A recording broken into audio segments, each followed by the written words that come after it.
Bom dia, irmãos. A paz do Senhor, amém? Glória a Deus.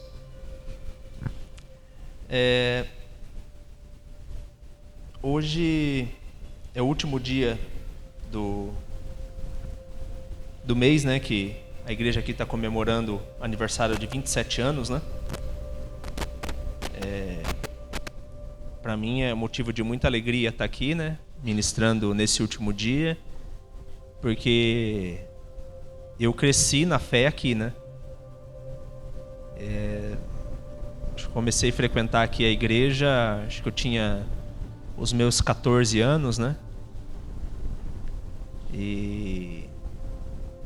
Então os irmãos já sabem a minha idade mais ou menos, né?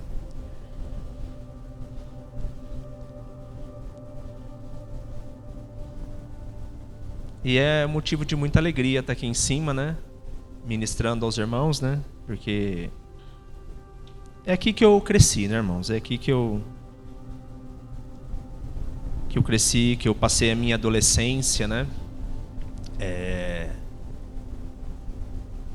Quantas vezes, né, nós, quando éramos jovens, né, adolescentes aqui na igreja, né? 15, 16, 17 anos, a igreja estava construindo, não tinha janela, não tinha porta. Ali onde vocês estão vendo aquela porta preta ali, bonita, ali a fachada da igreja, era um aglomerado de ripa que a gente colocou e chamou de portão, né? Amarrava com corrente, a gente via cultuar ao Senhor, não tinha piso, né?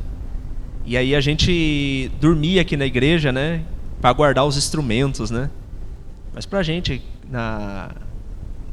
que era adolescente nessa idade, era uma festa, né? Era tudo muito bom, né? Era gostoso vir dormir na igreja, né? E a gente assistia filmes na igreja, estudava a Bíblia junto, né?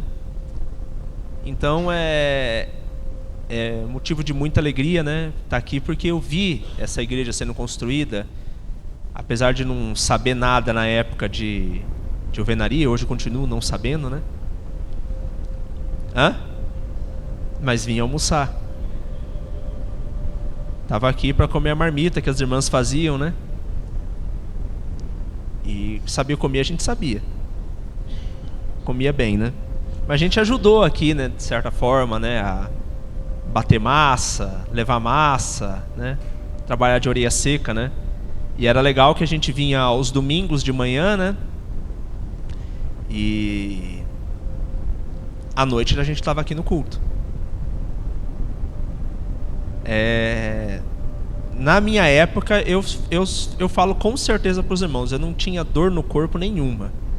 Mas hoje que eu tenho a idade dos irmãos que sabiam um pouco mais, que levantaram, né, os tijolos aí, eu sei como os irmãos depois no final no culto ficava com dor.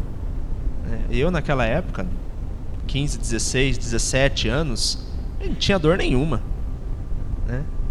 Aí os irmãos vinham aqui com dor no corpo, cultuar ao Senhor e contentes, né, porque estavam construindo, né, um local para cultuar ao Senhor com a igreja, né, junto cultuar ao Senhor. E todas essas coisas nos vêm à lembrança quando comemoramos, né, um dia assim, né, um período assim, né, esse mês, né, ano que vem, né, vai comemorar-se 28 anos.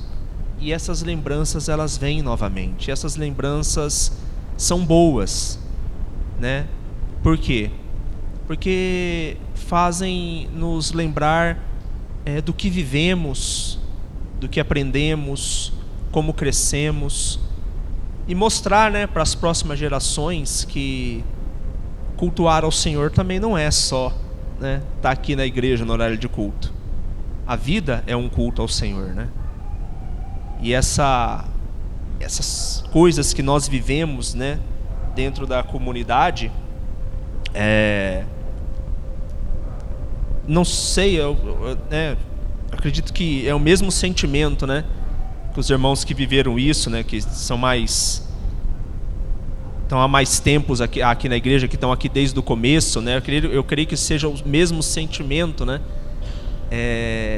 aquele sentimento chega nessa época, né, que se comemora, aquele sentimento de alegria de ver tudo que foi feito, né? De alegria de ver as coisas que Deus fez, né? E também uma visão de esperança, né? Olhando para o futuro do que Deus pode fazer, porque o que Deus já fez e o que Ele pode continuar fazendo, né? E para aqueles que, né, não viveram isso ou são mais novos, né? Fica aquela história, né, que contamos, né, para que vocês se sintam inspirados a fazer coisas melhores do que nós fizemos, né, do que nós vivemos. E como nós estamos comemorando 27 anos de comunidade, que palavra, né, Jesus poderia nos trazer, né? E aí eu gostaria que nós abríssemos a Bíblia em Marcos, capítulo 8.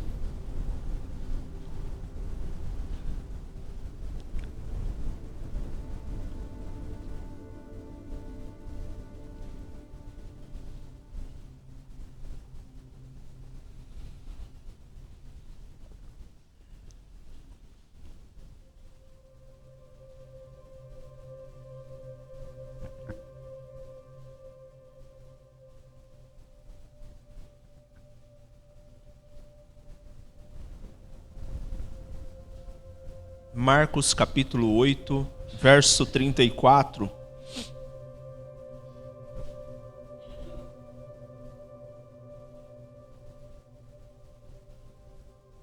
Diz assim: e chamando para si a multidão com os seus discípulos, disse-lhes: se alguém quiser vir após mim, negue-se a si mesmo, tome a sua cruz e siga-me. Porque qualquer que salvar a sua vida, perdê-la-á. Mas qualquer que perder a sua vida por amor de mim e do Evangelho, esse a salvará. Pois que aproveita o homem ganhar o mundo inteiro e perder sua alma? Ou o que daria o homem em troca da sua alma? Portanto, qualquer que entre esta geração adúltera, pecadora, se envergonhar de mim e das minhas palavras, também o Filho do Homem se envergonhará dele quando vier na sua glória de seu Pai com os santos anjos. Amém? Vamos orar. Senhor meu Deus e meu Pai, em nome do Senhor Jesus Cristo, aqui está, ó Senhor, a Tua Escritura, as Tuas palavras, das quais queremos meditar, ó Senhor, e pedir ao Senhor, em o Teu nome, Jesus, que através do Teu Espírito Santo Tu possa nos fazer compreender, e mais do que compreender, fazer com que elas fiquem gravadas no nosso coração, com que elas tomem posse das nossas decisões, com que elas motivem as nossas decisões, com que elas sejam, como o salmista mesmo diz, lâmpada para os meus pés, luz no meu caminho, e que ela nos guie, ó Senhor, realmente nos puxando para o lado correto, como um animal que precisa ter uma guia que guie ele para onde ele deva ir, que assim a Tua palavra faça ao conosco, Deus, nos guiando, nos tirando do caminho que não devemos seguir e nos puxando para o caminho correto, na onde Tu queres que andemos. Que assim a Tua palavra, através do Teu Espírito Santo, possa fazer em nossos corações, nos moldando em Tuas mãos, como um oleiro molda o vaso, do seu jeito, não do jeito que nós achamos que está bom. Porque o Senhor é quem faz o vaso. Então, faça de nós o teu querer, segundo a tua vontade. É o que nós clamamos, ó Deus, no nome do Senhor Jesus Cristo. Amém.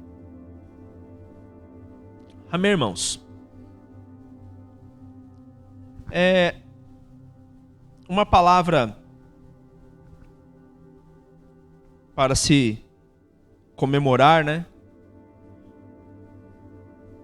Mais um ano de comunidade cristã, falar sobre tomar a nossa cruz. Porque essa é a vida diária do crente. Essa tem que ser a vida contínua do crente. Tomar a sua cruz. Talvez, né, não sei, né, alguém esperasse que hoje eu tivesse uma palavra de festa, né, de alegria, né, porque na verdade essa palavra ela tem alegria, né, mas não a alegria que esse mundo tem para oferecer. Talvez uma palavra que elevasse o nosso ego a pensarmos, nossa, como somos grandes e chegamos até aqui. Olha o que fizemos, né? Talvez uma palavra dessa. Mas Jesus vem e ele, ao contrário, né, nos incentiva a carregar a nossa cruz, a continuar carregando a nossa cruz. E se você ainda não tomou a sua cruz, a você tomar a sua cruz. E quando a gente fala de cruz, a gente precisa primeiro entender o que é cruz. Porque hoje a gente tem muito conceito errado do que é a cruz. Quem aqui já ouviu uma mulher cristã dentro da igreja, ao começar a falar do marido dela, e falar, cruz que eu tenho que carregar. Quem aqui já ouviu esse termo? Essa cruz que eu tenho que carregar. Ou então o filho, né? O filho que dá trabalho. O filho que tira notas ruins na escola. O filho que briga na escola. O filho que você fala, parece que entra no ouvido e sai pelo outro, né? Aí a mãe fala, essa cruz que eu tenho que carregar na minha vida. Né? Ou tá com aquele carrinho, né, que vive dando problema, né?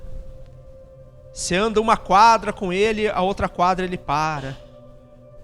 E abre o capô do carro e mexe.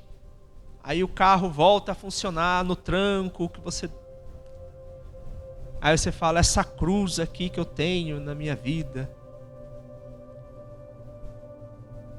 Eu estou aqui para dizer para você que isso daqui, nada disso é cruz. Se você já usou esse termo, se você viu alguém usar esse termo, ou se um dia você ver alguém usar esse termo, diga para essa pessoa, isso não tem nada a ver com a cruz. Isso não é cruz. Marido, esposa, filhos, cunhado, sogra. Talvez alguns vão falar assim, não, a sogra você tá forçando, né, irmão? Não, mas também não é. Tá? É que você não conhece a minha, né? Glória a Deus que eu não conheço. Mas não é. Tá? Qualquer que seja, o emprego, o carro, a casa, nada disso é cruz.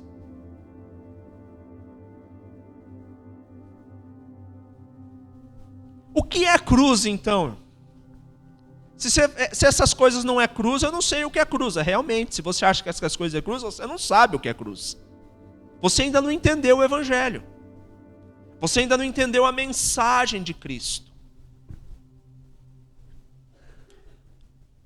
Talvez você até tenha, como Pedro nesse episódio aqui, entendido e recebido uma revelação de Deus, de Cristo.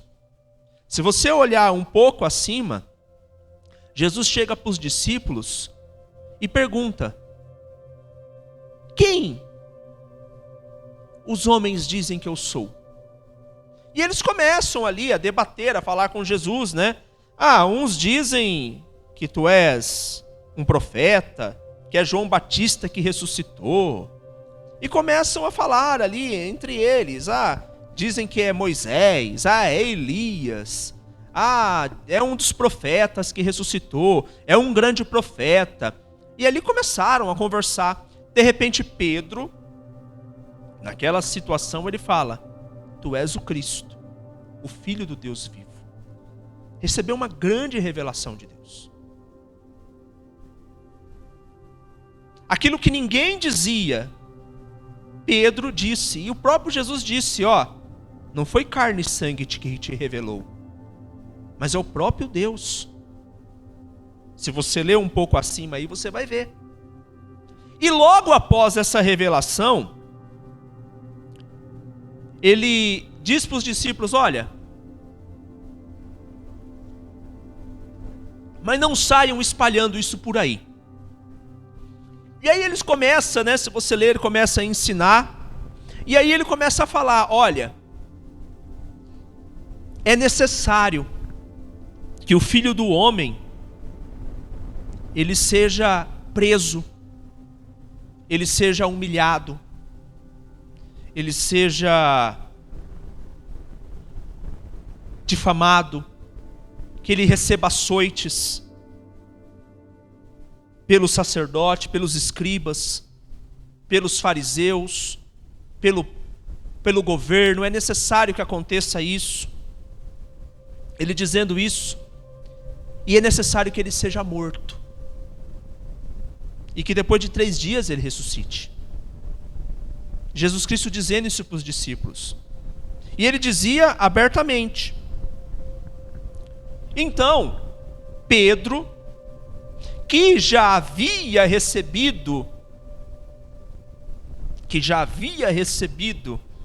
uma grande revelação de Deus,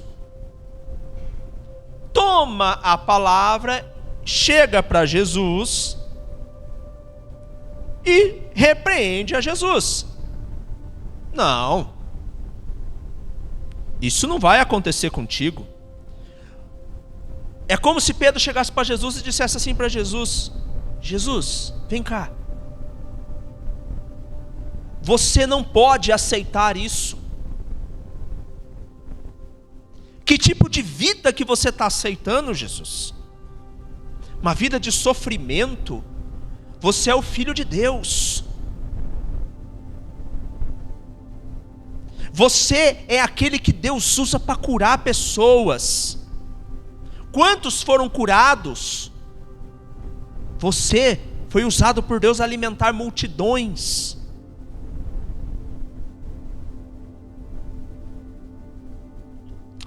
Só que Jesus chega para Pedro e ele diz: arreda-te de mim, Satanás.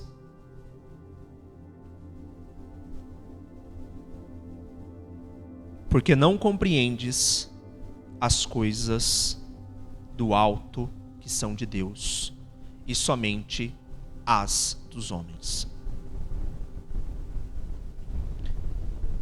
Por que essa mensagem da cruz ela tem que sempre ser lembrada por nós como cristãos?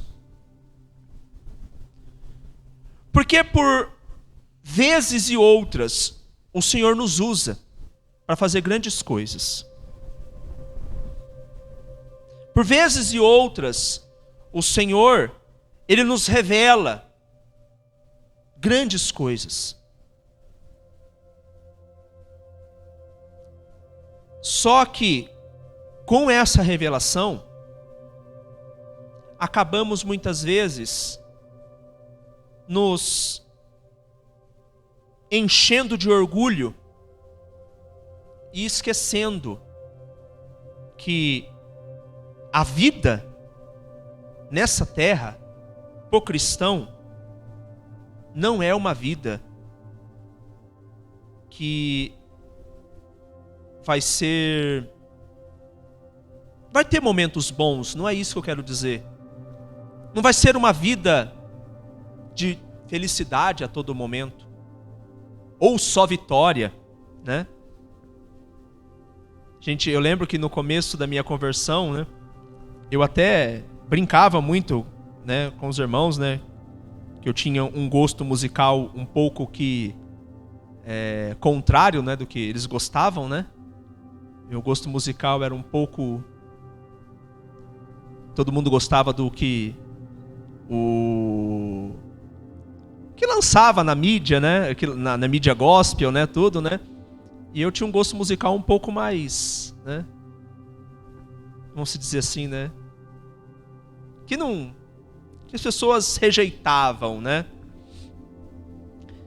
E eu brincava e falava, rapaz, vocês gostam dessas coisas, vocês não prestam atenção nas letras que vocês escutam. Olha aí, ó. Tudo que é música aí é vitória, vitória, vitória, vitória. Quando eu leio a Bíblia, eu não vejo isso aí, pô.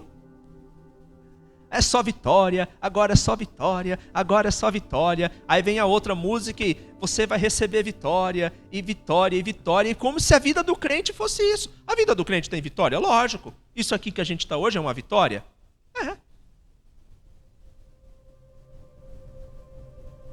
Hoje a gente está aqui, nesse templo, construído, com o quê?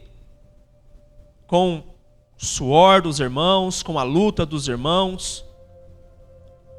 É uma vitória. Lógico que é, mas não é só vitória. Quantas percas nós tivemos nesse período todo aí? Vai falar que você não teve perca nenhuma? Você não perdeu pessoas?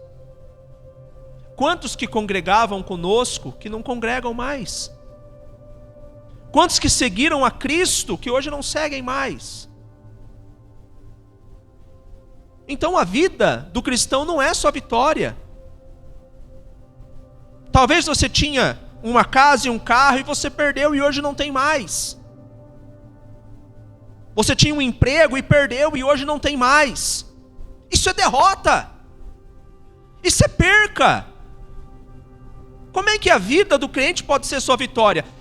Eu não estou nem entrando no mérito da perseguição do evangelho. Eu estou simplesmente falando das coisas naturais da vida. O próprio Salomão, a analisar a vida debaixo do sol, ele diz, tudo é vaidade, ou seja, tudo passa. A vitória passa, a derrota também passa. A paz passa, a guerra também passa.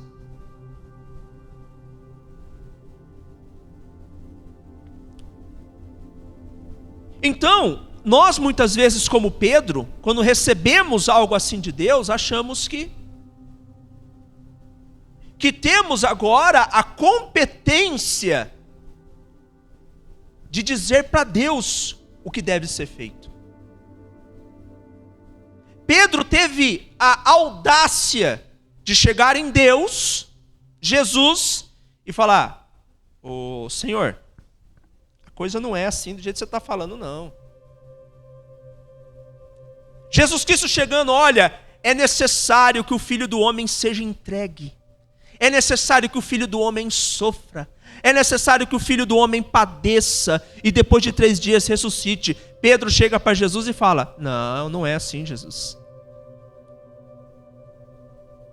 Quantos de nós já não colocamos Deus na parede, ou já ouvimos discursos, né? Que na sua oração você deve exigir de Deus.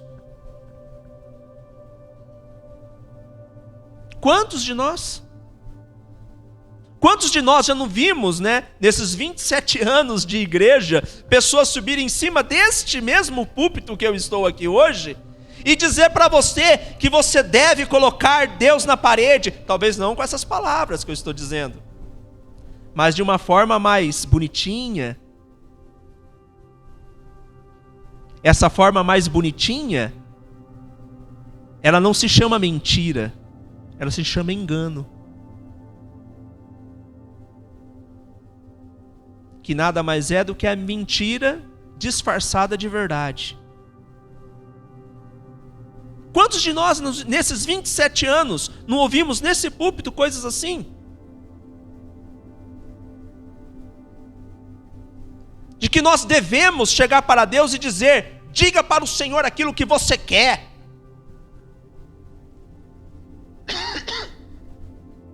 Você deve dizer realmente para o Senhor aquilo que você quer. Lógico. Mas não exigir que Ele faça o que você quer. Seja feita a tua vontade. Não conforme aquilo que eu quero, mas conforme aquilo que tu queres. Porque dizer a Deus aquilo que você quer, é óbvio que você tem que dizer. É um exercício de combater a ansiedade. Que a ansiedade é pecado. Então nós temos que combater o pecado. Como é que você combate o pecado da ansiedade? Falando para Deus o que você está ansioso. Por que você está ansioso? Por que você quer tanto aquilo? Qual o objetivo que você quer tanto daquilo? Isso é um exercício de combater a ansiedade. Mas sempre esperando ouvir de Deus o que é certo para você ou não. E Pedro aqui teve a audácia de chegar para Jesus e falar: não, Jesus, não é assim. O Senhor nunca vai ser entregue a ser morto? Não, de forma nenhuma. O Senhor é um vitorioso.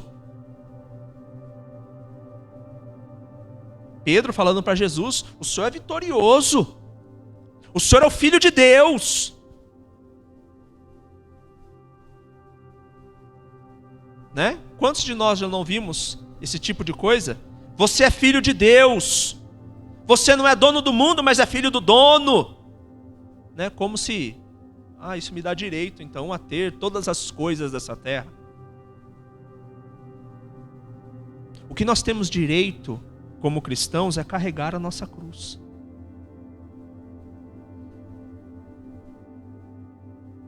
É o que nós temos direito como cristãos.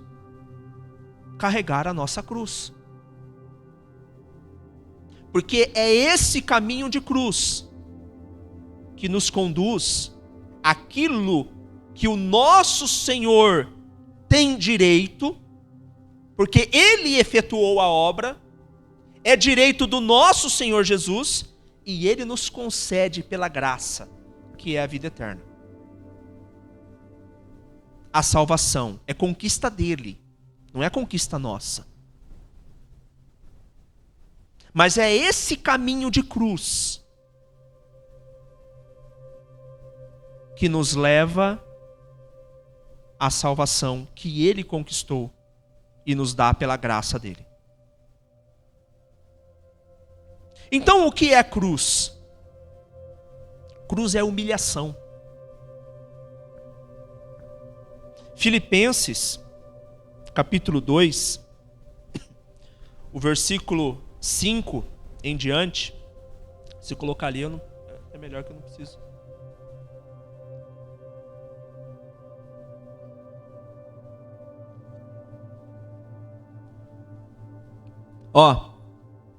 Seja a atitude de vocês a mesma de... Próximo. Que embora sendo, não considerou que ser igual a Deus era algo que deveria apegar-se. Próximo. Mas, vindo a ser servo, tornando-se semelhante aos, e sendo encontrado em forma humana, ele e foi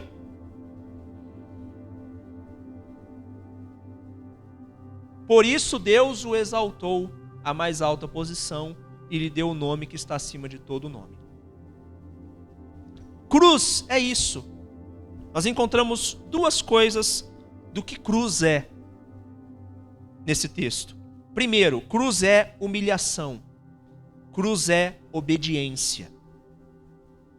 Carregar a cruz é ser humilhado. E não só ser humilhado, mas se humilhar. Como é que eu me humilho? Seguindo o exemplo de Cristo. Cristo é... O que ele é, irmãos? Nós lemos aí no texto. Ele é o quê? Mas ele levou em consideração ser Deus? Antes ele fez o quê? A gente tem um conceito de humildade, né? Eu, por várias vezes, né, em cima desse mesmo púlpito, eu já falei isso para os irmãos. Talvez os irmãos vão achar repetitivo. Ele fala isso sempre, né? Eu falo mesmo, porque isso que é o conceito de humildade. A gente fala assim, né? A gente vê uma pessoa ali andando na rua com uma bermudinha rasgada, um chinelinho, não havaiana, né? Porque chinelo havaiana é caro, né? Mas aquele chinelo baianas, né? Como é que é o nome daquele negócio que segura o chinelo ali? Tira, né? Com aquela tira azul, né? Aquele azulzinho bem vagabundinho, né? Um azul meio pálido, meio sem cor, né? Parece que é um azul anêmico, né? O nome do azul deve ser azul anêmico, aquele azul, né? Com a solinha branca, né? Que não é branca mais, é amarelada, né? Também é um amarelo anêmico ali também, né? Porque não é amarelo, não é branco, né? O azul também não é azul, né? Mas é aquele chinelo daquele jeito que aí quebra, né? Aquele suporte da correia, o cara enfia um clips ou um prego. E aí você vê a pessoa passando na rua, você fala, aquele rapaz ali é humilde, né? Não, aquilo não é conceito de humildade. Conceito de humildade é esse que nós lemos no texto. Ele é Deus. Sabe o que é ser humilde? Ser humilde é você, mesmo que você tenha dinheiro, você seja rico, ou você seja uma pessoa bem instruída, com sei lá quantas faculdades, doutorado, você se coloca na mesma posição que o seu semelhante. E você está pronto a ensinar a ele e aprender com ele. Isso é humildade. É você saber que você não merece, como ser humano, ser maltratado porque é um cristão, mas quando é maltratado por ser um cristão, aceita a maltratação, aceita o sofrimento e se alegra, porque sabe que é por isso que você é um cristão e está fazendo as coisas certas, que o mundo está te perseguindo. Isso é humilhação.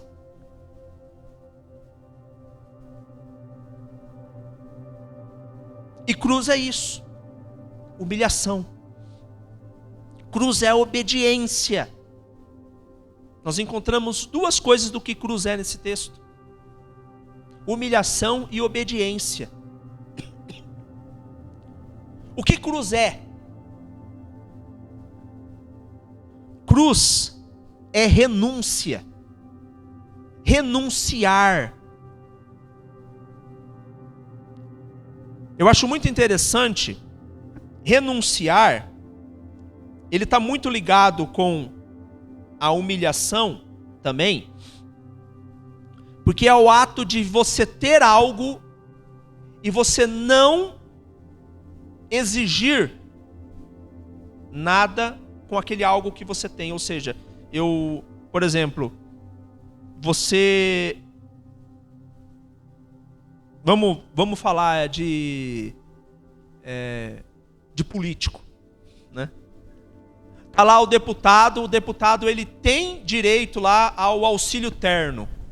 Ele acha um absurdo ele ter esse. Eu acho que isso deveria ser todos os deputados fazerem isso, mas tudo bem. É direito ele ter o auxílio terno, que eu não sei quantos mil por mês, além do salário que ele tem, que é altíssimo. E ele fala assim, não, eu não quero isso. Isso é renúncia. Ele está renunciando um direito dele. Estão entendendo? Renúncia é isso. Renúncia a gente encontra em Cristo. Lembra daquela passagem?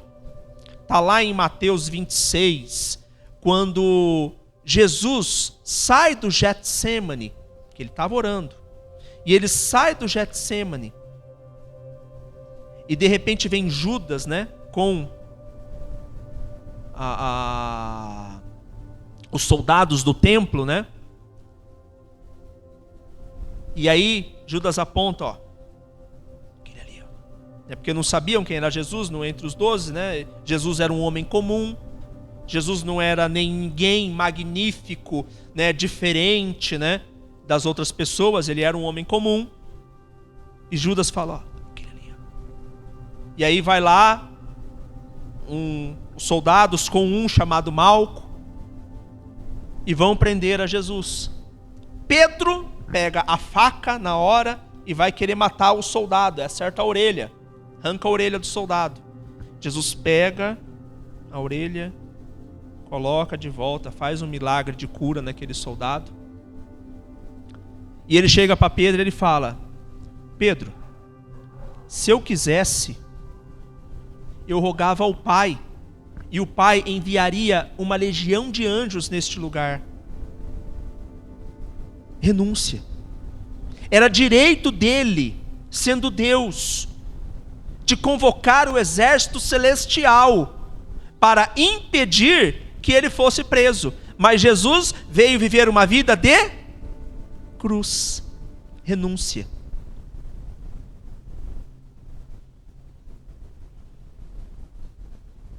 O que é cruz? Amor.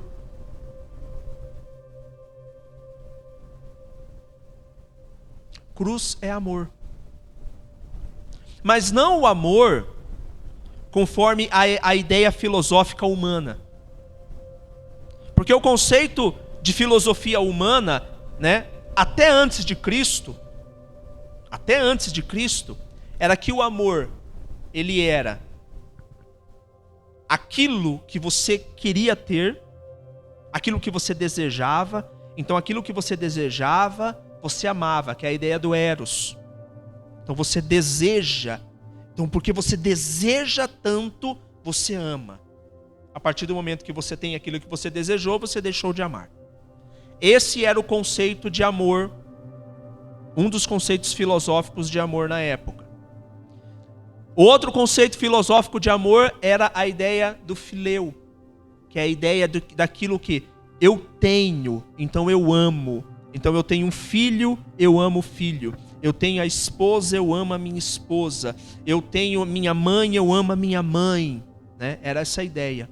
Cristo mostrou que o conceito de amor divino não tem nada a ver com isso. Cristo falou, amai os vossos inimigos. Você deseja ter perto de você o seu inimigo? Não. Então, conceito de eros. O inimigo seu, o seu inimigo, é alguém que você considera próximo a você? Não. Então, conceito de fileu também. Então Deus vem mostrar que amor, o amor de Deus, é fazer ao próximo aquilo que você gostaria que fizesse a você.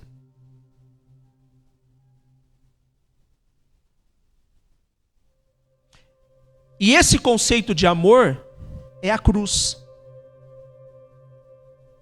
Porque o amor, ele é, o amor de Deus, ele é como se fosse uma moeda. A moeda, ela tem duas faces, né? Ele é, para a gente tentar entender um pouco melhor, ele é a caridade, fazer ao próximo sem esperar nada em troca. Você dar ao próximo sem esperar nada em troca. E o outro lado é o perdão. Você perdoar, mesmo você sendo a vítima. Isso é o amor de Deus. E isso é a cruz. A cruz de Cristo, ela está nisso. Ou Deus nos deu algo que merecíamos? Ou Deus nos perdoou porque nós somos a vítima? Deus nos perdoou sendo Ele a vítima, porque quem foi ofendido foi Ele, não foi eu. Quem ofendeu a Deus fui eu, não foi Ele que me ofendeu.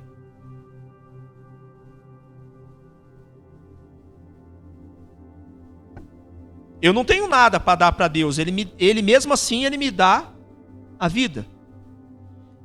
Mesmo assim Ele me dá o perdão, mesmo assim Ele me dá a graça. Cruz é isso. Então, esse conceito de cruz, que é o que nós devemos carregar todos os dias. É interessante, né? Que quando a gente lê os outros evangelhos, Mateus e Lucas,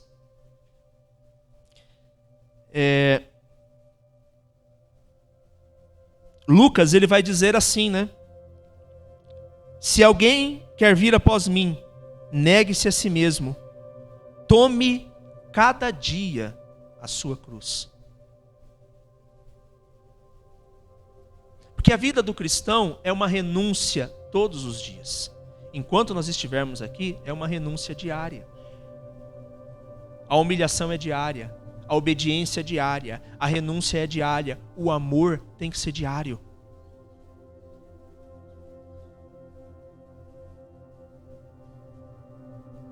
E que se for necessário ser levado à morte por causa de estar carregando esta cruz, devemos seguir até o caminho da morte. E aliás, né, quem carrega a cruz já está condenado.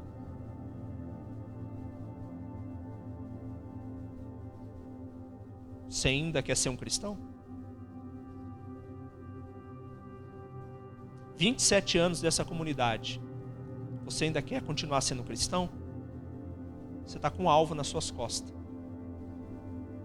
Você está com a sentença de morte declarada.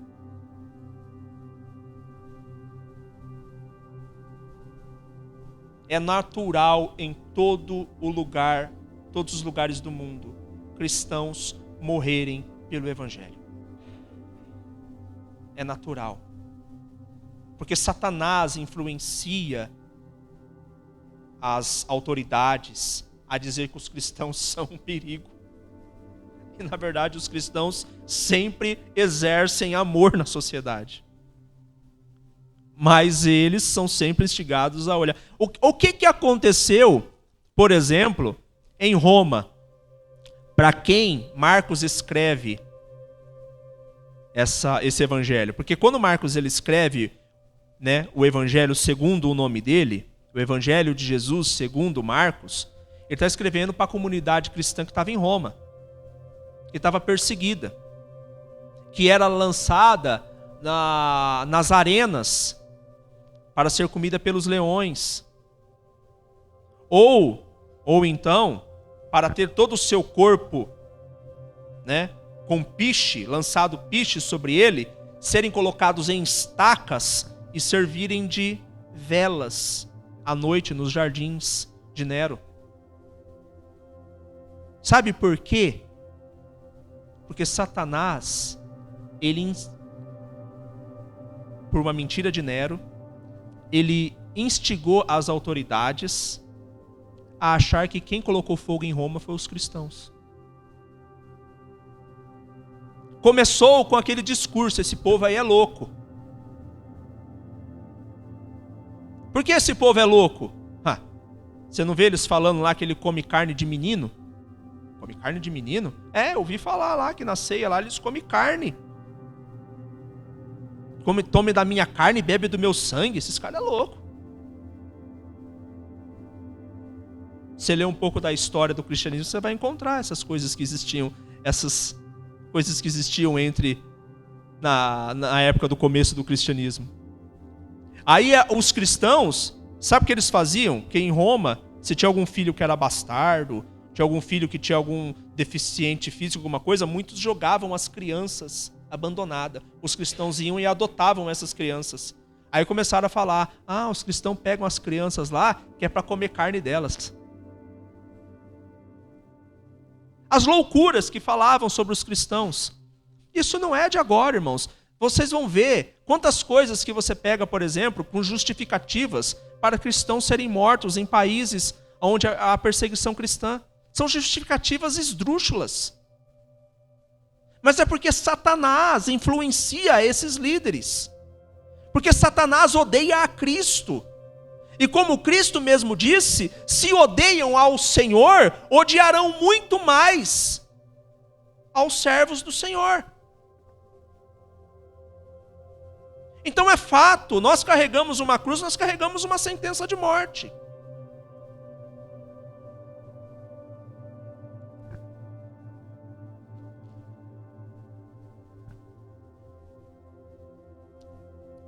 Versículo 34 do capítulo 8 diz assim: E chegando a multidão com seus discípulos, disse-lhes: Quem quiser vir após mim, negue-se a si mesmo, toma a sua cruz e siga-me. Porque qualquer que quiser salvar a sua vida, perdê-la-á. Mas qualquer que perder a sua vida por amor de mim e do evangelho, esse a salvará.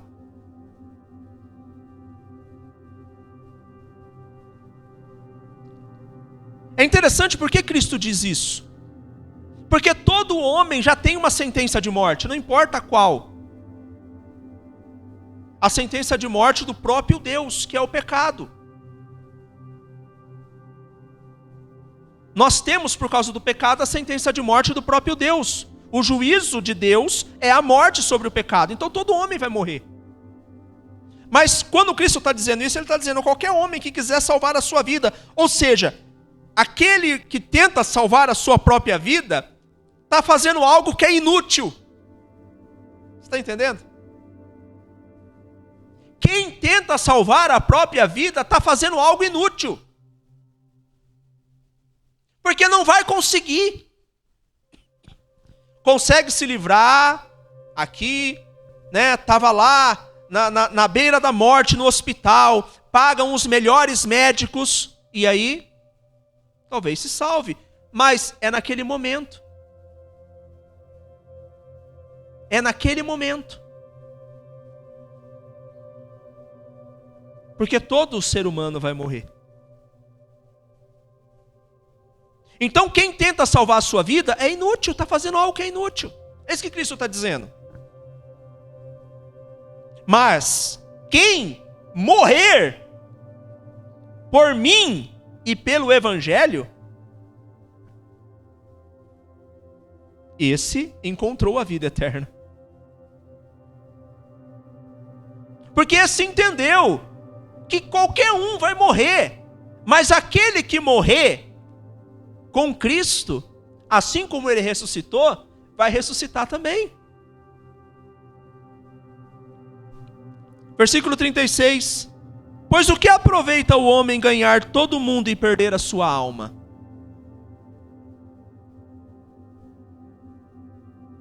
Versículo 37.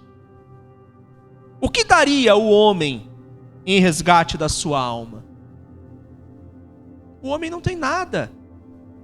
O único que pode dar algo em resgate da nossa alma já deu, e é Cristo, a vida dele. E a prova de que ele foi aceito por Deus foi de que a morte não pôde exercer julgamento sobre ele. A morte não pôde exercer condenação sobre ele, porque ele é justo. Ele é sem pecado, e a prova de que ela não pôde exercer condenação sobre ele foi que ele ressuscitou. Então todo aquele que nele crê vai ressuscitar também. É isso que Cristo está dizendo.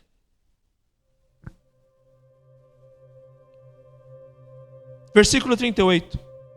Portanto, qualquer que entre esta geração adúltera, pecadora, se envergonhar de mim e das minhas palavras, também o Filho do Homem se envergonhará dele quando vier na glória do seu Pai com os santos anjos. Aqui nós encontramos a exaltação do povo de Deus. Quantas vezes você já ouviu, pessoas usarem o texto bíblico e dizer, os humilhados serão exaltados? Quantas vezes você já ouviu isso? Os humilhados serão exaltados. E eu não duvido que Deus, Ele faça isso aqui. Eu não duvido que Deus possa pegar pessoas aqui que foram humilhadas e exaltar elas aqui. Eu não duvido. A gente encontra isso na Bíblia. Só que isso não é a regra do Evangelho. Não são todos os humilhados que vão ser exaltados nessa terra. Todos os humilhados vão ser exaltados quando Ele vier na sua glória com os seus santos. Lá vai ser a exaltação do povo de Deus. A exaltação do povo de Deus vai ser quando Ele vier novamente para reinar com a sua glória. Essa vai ser a exaltação do povo de Deus. Eu torno a repetir, eu não estou dizendo que Deus não possa executar justiça aqui e fazer com que muitos que são humilhados, que passam por humilhação, sejam exaltados. Não estou dizendo isso. Só que essa exaltação aqui é passageira. Mesmo que você tenha sido humilhado, eu tenho certeza que isso já aconteceu com você, porque já aconteceu comigo. Você passou por um momento de humilhação. De repente, a chave vira. E as pessoas falam, você tinha razão. Quantas vezes já aconteceu isso com você? Comigo já aconteceu várias. Você foi exaltado. Só que essa exaltação que você viveu, ela foi o quê? Passageira. Acabou. Essa exaltação de quem carrega a sua cruz todos os dias, ela é eterna. E essa é a exaltação do Evangelho.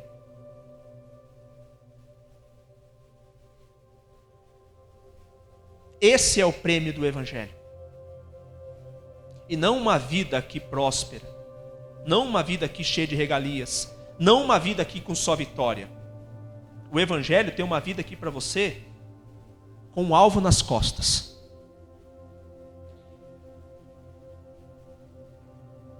Com,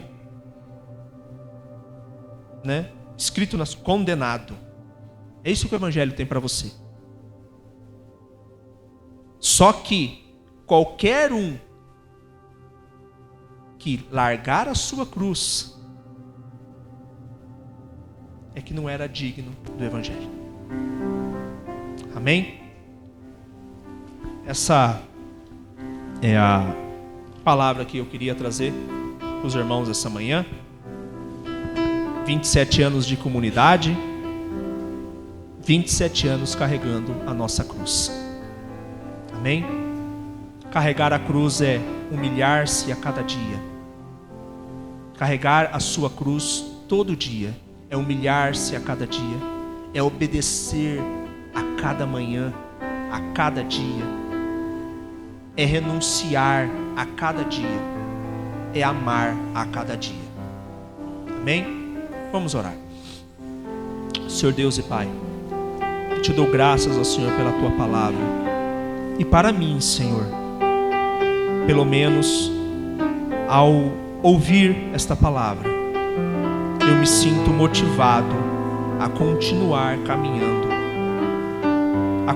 caminhando, porque o Senhor caminhou assim por mim. O Senhor se humilhou por mim. O Senhor obedeceu por mim. O Senhor, Ele renunciou por mim. O Senhor amou por mim e por todos nós aqui. O Senhor amou pela sua igreja. O Senhor renunciou pela sua igreja. O Senhor obedeceu pela sua igreja. O Senhor se humilhou pela sua igreja. E hoje o seu nome está acima de todo nome. E assim, o dia que o Senhor vier na sua glória, nós estaremos juntos contigo, aonde seremos exaltados. Junto com o Senhor estaremos exaltados para a tua glória. Te louvamos, ó Senhor, por esta palavra. Te louvamos, ó Senhor, por esses 27 anos. Te louvamos, ó Senhor, por todos os benefícios que o Senhor fez nos passar e também por todas as lutas que enfrentamos, pelas vitórias que conquistamos. E Senhor, te louvamos porque aprendemos também com as derrotas, mas em tudo te damos graças, porque em todas as circunstâncias e em todas as coisas, ainda assim, o Senhor teve, como o próprio profeta Jeremias ele disse, as misericórdias do Senhor são a causa de não sermos consumidos. Em todas as circunstâncias o Senhor esteve conosco, nas percas e nos ganhos, nas vitórias e nas derrotas, e em todas o Senhor esteve conosco, e em todas nós aprendemos um pouco mais sobre o que é ser cristão. Te damos graças, ó Deus, louvamos e engrandecemos o teu nome.